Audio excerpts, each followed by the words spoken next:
आज हम लोग पढ़ने वाले त्रिकोणमिति। क्या? त्रिकोणमिति। इस चैप्टर का नाम है क्या? त्रिकोणमिति। क्लास 10th का मैथ का बुक में का है। हम अध्याय 8 लिए हैं, जिसमें प्रश्नावली 8.1 को आज सोल्व करेंगे। इसको सोल्व करने से पहले कुछ हम इसका बेसिक बताएंगे आप लोग को। अब देखिए बेसिक में क्या होगा। बेसिक में बहुत चीज होगा जो कि आप समझ जाएंगे तो आपको बनाने में एक ठोप कठिनाइयां नहीं होगी। अब देखिए यहाँ पर चलिए, तो पहले हम लोग तो फॉर्मूला के बारे में जानते हैं। इस अध्याय में क्या क्या फॉर्मूला लगेगा तो जानते हैं। देखिए फॉर्मूला देखिए, साइन थीटा बराबर होता है लंब बटे कर्ण, कोस थीटा बराबर होता है आधार बटे कर्ण, और टेन थीटा बराबर होता है लंब बटे आधार, और कोसेक थीटा बराबर होता है कर्ण बटे लंब, और सेक थीटा बराबर होता है कर्ण बटे आधार, और कोट थीटा बराबर आधार बटे लंब। लेकिन इसका देखिए इसमें एक रोचक है चीज हो रहा है, जादू हो रहा है। देखिए कैसे जादू, देखिए यहाँ क्या इसमें हो रहा है। देखिए यहाँ पर साइन ए, सभी बच्चा कह रहे होंगे ना कि सर यहाँ पर ए है, आप थीटा कैसे बोल रहे हैं? कि साइन थीटा क्या किस लिए आप बोल रहे हैं? तो देखिए बता देंगे आप लोग को कि एबीसीडी में जितना भी लेटर है अगर यहाँ पर रहेगा वो थीटा का ही काम करता है। क्या का काम करता है? थीटा का काम करता है। तो थीटा कहिए चाहे ए कहिए, कोई लेटर का ही नाम धरिए, ये थीटा का काम करता है। तो देखिए इसमें क्या जादू हो रहा है कि साइन का उल्टा होता है कोसेक। साइन का उल्टा क्या होता है? कोसेक। तो साइन थीटा का होता है लंब बटे कर्ण, तो साइन का उल्टा कोसेक। तो कोसेक का क्या हो जाता है? कर्ण ऊपर और लंब नीचे चल जाएगा, यानी कर्ण बटे लंब हो जाएगा। ठीक है, कोई दिक्कत ना। कोस का होता है आधार बटे कर्ण, तो कोस का उल्टा होता है सेक। तो सेक का क्या होगा? कर्ण बटे आधार। कर्ण ऊपर आधार नीचे चल गया। देखिए टेन थीटा बराबर होता है लंब बटे आधार, तो कोट थीटा बराबर हो जाएगा आधार बटे लंब। ठीक है, अब देखिए तो इसमें हम देखिए यानी कि हम लोग साइन का मान याद कर लेंगे ना। क्या? साइन का मान यानी साइन कोस अटेन का मान हम याद कर लेंगे, तो कोसेक सेक कोट ऑटोमेटिक याद हो जाएगा। लेकिन हम लोग याद करेंगे तो कैसे याद करेंगे? सभी बच्चे क्या कर लेंगे ना कि इसको रट लेंगे तो ये वाला ऑटोमेटिक याद हो जाए। लेकिन रटने से बढ़िया है कि हम लोग को आपको एक ट्रिक बताएंगे, वो ट्रिक को रूल का पालन कीजिएगा तो ये ट्रिक बहुत 100% सही रहेगा। ठीक है ना। अब देखिए जैसे हम बताएंगे वैसे कीजिए। देखिए यहाँ देखिए बताइए फॉर्मूला ट्रिक है। अब देखिए कौची है? पंडित बद्री प्रसाद। क्या है? पंडित बद्री प्रसाद हर हर बोल, और यहाँ ऊपर है सोना चांदी तौल। ठीक है, यानी कि एस से याद रखिएगा साइन, और सी से याद रखिए कोस, और टी से याद रखिए टैन। यानी एस से याद रखिए साइन, और सी से याद रखिए कोस, और टी से याद रखिए टैन। यानी कि साइन का उल्टा होता है, साइन का क्या होता है? पी बटे एच। साइन थीटा बराबर क्या हो जाएगा? पी बटे एच। अब इसको बारे में बताते हैं कि पी एच क्यों। अब देखिए इसमें, अब देखिए तो पहला में होता है कर्ण, दूसरा में होता है लंब, और तीसरा में आधार। यानी कि इसमें हम तीन कोणों को माप के बारे में जानेंगे। यानी कि त्रिकोणमिति का ही मतलब होता है, त्रिकोणमिति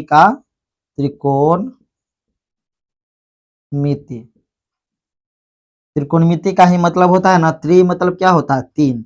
त्रि मतलब होता है तीन। कोण मतलब होता है क्या?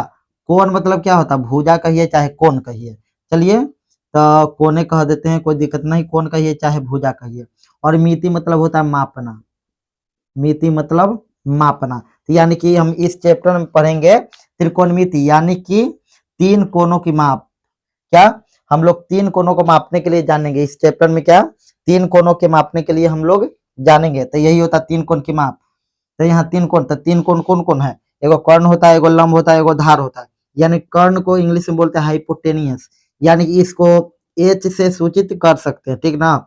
लंब को बोलते हैं परपेंडिकुलर, यानी कि पी से इसको सूचित हम लोग कर सकते हैं। ठीक है। और धार को बोलते हैं बेस, इसको हम बी से सूचित कर सकते हैं। अगर कहीं पर पी लिखा हो तो आप समझ जाइएगा कि लंब है, अगर कहीं पर एच लिखा है तो समझ जाइए कि कर्ण है, अगर कहीं बी लिखा हुआ है तो समझ जाइएगा कि आधार है। तो इसी के हिसाब से देखिए, तो साइन ए से क्या याद रखिए? साइन। तो साइन का क्या होता है? पी बटे एच। पी बटे में एच, यानी कि पी से याद रखे लंब, और एच से कर्ण, यानी लंब बटे कर्ण। साइन थीटा बराबर होता है लंब बटे कर्ण। तो यहाँ देखिए साइन थीटा बराबर लंब बटे कर्ण। ठीक है। अब देखिए कोस थीटा बराबर होता है बी बटे एच, यानी आधार बटे कर्ण। तो देखिए कोस थीटा का क्या होता है, कोस थीटा का आधार बटे कर्ण, सही है। और देखिए टी से याद रखिए tan, तो tan थीटा का क्या होता है p बटे b, यानी लंब बटे आधार। तो देखिए tan थीटा का लंब बटा आधार है। अब देखिए इसी का उल्टा हो गया साइन का उल्टा कोसेक, कोस का उल्टा सेक और tan का उल्टा कोट। तो याद रखिए साइन का हो रहा है p बटे h, तो साइन का उल्टा क्या होता है कोसेक, तो कोसेक का क्या हो जाएगा h ऊपर और p नीचे, यानी कोसेक थीटा बराबर हो जाएगा कर्ण बटे में लंब। देखिए कोसेक थीटा बराबर कर्ण बटे में लंब, ठीक है। अब हमको बताने की जरूरत नहीं है। अब देखिए कोस का उल्टा सेक होता था, सेक का भी यही हो जाएगा, यानी एच ऊपर बी नीचे, यानी कर्ण बटे में आधार। देखिए कर्ण बटे में आधार, ठीक है। आप लोग जान चुके होंगे बहुत बढ़िया तरीके से। अब चलते कुछ आकृति के बारे में बताते हैं। आकृति क्या, आकृति यानी देखिए इसमें इसमें तीन भुजा की माप पढ़ने के लिए है। तो देखिए कैसे, अब देखिए यहाँ, तो इसमें समकोण त्रिभुज बनता है। क्या समकोण त्रिभुज बहुत प्रकार की होती है, लेकिन हम लोग इसमें समकोण त्रिभुज के बारे में पढ़ेंगे। समकोण त्रिभुज क्यों कहते हैं, इसको समकोण त्रिभुज क्यों कहते हैं, क्योंकि इसका एक भुजा जो है ना, एक कोण 90 डिग्री का होता है, यानी एक भुजा परपेंडिकुलर यानी लंबवत रहती है। एक भुजा लंबवत, बाकी सब लंबवत रहे चाहे ना, लेकिन एक भुजा लंबवत रहता है, यही 90 डिग्री एंगल बनाता है। तो जिसमें जिस त्रिभुज में 90 डिग्री का कोण अगर बनेगा तो समझ जाएगा कि समकोण त्रिभुज है, ठीक ना। अब देखिए तो समकोण त्रिभुज का एकदम सामने वाला भुजा क्या कहलाएगा, कर्ण। 90 डिग्री जहां पर भी रहे उसके एकदम सामने वाला भुजा क्या कहलाता है, कर्ण। कर्ण कर्ण कभी नहीं, कर्ण यहाँ है तो कर्ण यहीं रहेगा, कर्ण कभी नहीं बदलाता है। इसके 90 डिग्री एकदम सामने वाला कर्ण होता है, कर्ण कभी नहीं बदलाता है। लेकिन अब देखिए यहाँ पर, और इसका जो लंबवत खड़ा होता है ना, लंबवत ये रहता है लंब, इसको हम लंब कहते हैं, ठीक ना। क्या कहते हैं, जो लंबवत खड़ा रहता है इसको हम लोग लंब कहते हैं। और जो बेस में यानी कि जो समतल रेखा में खड़ा रहता है, समतल रेखा जो रहता है इसको हम लोग बोलते हैं आधार, यानी इसको हम बी से सूचित करते हैं। अब देखिए इसमें एक और बात है कि देखिए कर्ण क्या कह रहा है, कर्ण। तो देखिए कर्ण कहाँ होता है, कर्ण यानी लंब आप प्लस में आधार, जब लंब और आधार को जोड़ेंगे ना तब कर्ण बनता है। यानी कि समझिए ना कि ये 4 रहेगा तो ये भी 4, तो ये अकेले क्या रहेगा 8, यानी कि ये हरदम ये दोनों के बराबर होता है कर्ण। कर्ण कब क्या होता है, ये दोनों भुजा के बराबर होता है कर्ण, ये अकेले, ठीक ना।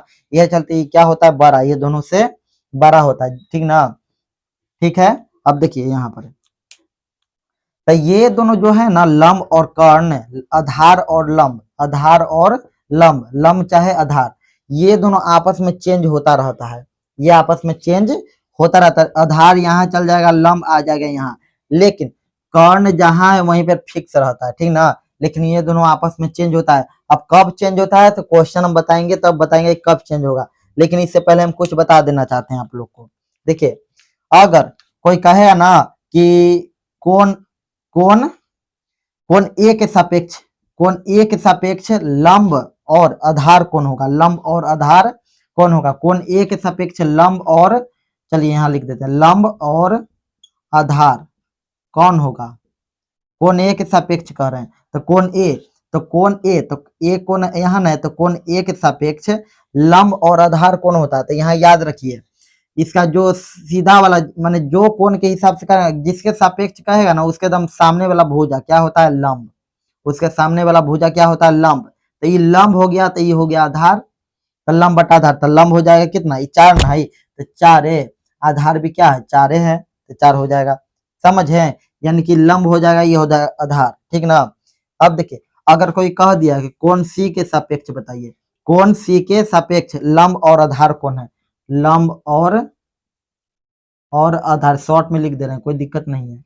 लंब बटा आधार कौन है, तो यहाँ देखिए तो कोण सी के सापेक्ष करा, तो कोण सी के सापेक्ष लंब और आधार कौन है। तो देखिए तो हम कहे थे अभी कि जो कोण के बारे में कहेगा उसके एकदम सामने वाला रेखा क्या कहलाता है, लंब।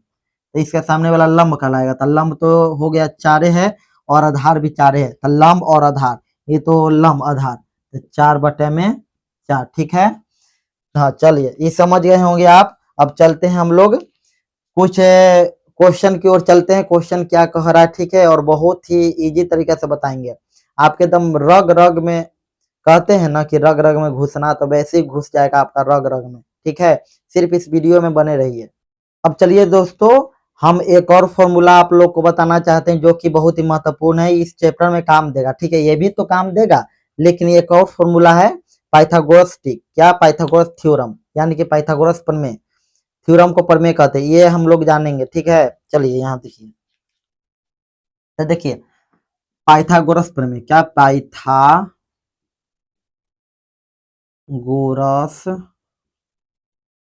पाइथागोरस प्रमेय।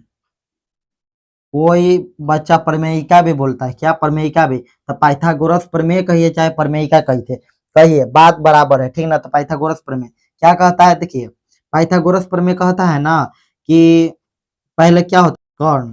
क्या? कर्ण। कर्ण बराबर क्या होता है? माने कि कर्ण हमको निकालना होगा, तो कर्ण का मान, तो हम क्या करेंगे? भुजा को, यानी कि कर्ण का मान निकालना होगा, तो ये दोनों भुजा को हम जोड़ेंगे तब ना, यानी लंब और आधार को जोड़ेंगे तब ना कर्ण होगा। अभी हम बताए थे। चलिए यहाँ बना देते हैं। चलिए, ये हो गया समकोण त्रिभुज, ये हो गया समकोण त्रिभुज। ठीक है, यानी इसका नाम ए, बी और सी। यहाँ पर ये समकोण होता है। ठीक ना? 90 डिग्री का कोण बनाता है। तो ये तो कर्ण होगा, यानी इससे सामने वाला भुजा कर्ण, ये हो जाएगा लंब और ये हो जाएगा आधार। ठीक ना? ये होता है। ठीक ना? तो चलिए हम लोग समझते हैं इसे। अब हमको क्या निकालना है? कर्ण निकालना है। तो जब ये दोनों को जोड़ेंगे तब ना कर्ण निकलेगा। अभी हम बताए थे। तो लंब प्लस आधार करिए चाहे आधार प्लस लंब करिए, बात बराबर है। तो लंब प्लस में आधार, शॉर्ट में लिख देना, कोई दिक्कत नहीं है। तो बोलिए, तो कर्ण हमको निकालना होगा, तो लंब प्लस में आधार करेंगे ना। देखिए, तो पाइथागोरस प्रमेय क्या करता है? कहता है ना कि दोनों को क्या कर दीजिए? स्क्वायर चढ़ा दीजिए, यानी कि इसका स्क्वायर चढ़ा दीजिए। पाइथागोरस प्रमेय यही कहता है कि इसका स्क्वायर चढ़ा दीजिए और फिर इसका स्क्वायर चढ़ा दीजिए और इसका भी स्क्वायर, सबका स्क्वायर। ठीक ना? यानी कर्ण स्क्वायर बराबर हो जाए लंब स्क्वायर प्लस में आधार स्क्वायर। ठीक है, अब देखिए, अब हमको कर्ण का मान निकालना है। तो कर्ण का मान निकालना है, तो कर्ण हम लिखेंगे 10 का 10। अब बोलिए, तो कर्ण का मान जब भी स्क्वायर, कर्ण का इधर से जब बराबर की साइड से जब स्क्वायर हटता है तो ऊपर ऊपर क्या चढ़ता है? रूट चढ़ जाता है। तो उधर इधर से स्क्वायर हटा तो उधर क्या चढ़ जाएगा? रूट। और रूट अंदर में क्या जो चीज है ऊंची लिख देंगे, यानी लंब स्क्वायर और प्लस में आधार स्क्वायर। ठीक है, हाँ चलिए ठीक है। अब देखिए दूसरा में कर्ण के बाद लंब निकालेंगे, ये पहला हो गया। दूसरा में लंब निकालेंगे, लंब। तो लंब निकालना होगा तो क्या करेंगे हम लोग? लंब अगर निकालना है तो हरदम बड़का में से छोटका के घटाएंगे तब ना निकलेगा लंब। यानी कर्ण में सबरी घटा दीजिए कितना? आधार के, यानी कि कर्ण में से घटा दीजिए कौची के? आधार के। ठीक ना? ठीक है, अब इसका पाइथागोरस प्रमेय है तो इसका स्क्वायर चढ़ा दीजिए, इसका भी स्क्वायर, इसका भी स्क्वायर और इसका भी स्क्वायर। ठीक है, अब देखिए, तो हमको लंब का मान निकालना है। तो लंब का फॉर्मूला क्या हो गया? यानी रूट अंडर कर्ण स्क्वायर। क्या हो गया? कर्ण स्क्वायर माइनस में आधार स्क्वायर। कोई दिक्कत नहीं है? नहीं है दिक्कत। अब देखिए यहाँ पर ही, तो अब तीसरा में देखिए, तीसरा में क्या है फॉर्मूला बनेगा? तो तीसरा में फॉर्मूला बनेगा कि अब लंब हो गया, अब आधार बनेगा। क्या बनेगा? आधार। तो आधार बनेगा तो वही फॉर्मूला हो गया। अब लंब निकालना था तो कर्ण में से आधार को घटा रहे थे, अब आधार निकालना तो कर्ण में से लंब को घटाएंगे, यानी बड़का में से छोटका के। तो कर्ण में से अबरी घटाएंगे कोची के? अबरी घटाएंगे लंब को। ठीक ना? लंब के घटाएंगे। ठीक है, ठीक ना? घटा दिए। अब यहाँ देखिए, अब पाइथागोरस ट्रिक क्या कहता है? पाइथागोरस प्रमेय क्या कहता है? माने स्क्वायर चढ़ा दीजिए, इसका भी स्क्वायर और इसका भी स्क्वायर। अब हमको खाली आधार निकालना है। क्या निकालना है? आधार। तो आधार बराबर होता है कर्ण स्क्वायर, माने कर्ण के स्क्वायर, यानी रूट अंडर में चल जाएगा कर्ण स्क्वायर माइनस के लंब स्क्वायर। ठीक है, लंब के स्क्वायर, कोई दिक्कत नहीं है। तो देखिए यहाँ पे इसमें क्या है, यानी कि हमको पाइथागोरस प्रमेय का फॉर्मूला क्या होता है? कर्ण का क्या होता है फॉर्मूला? कर्ण बराबर रूट अंडर लंब स्क्वायर प्लस में आधार स्क्वायर। ठीक ना? और लंब का फॉर्मूला क्या होता है? रूट अंडर कर्ण स्क्वायर माइनस आधार स्क्वायर। और आधार का फॉर्मूला क्या होता है पाइथागोरस प्रमेय से?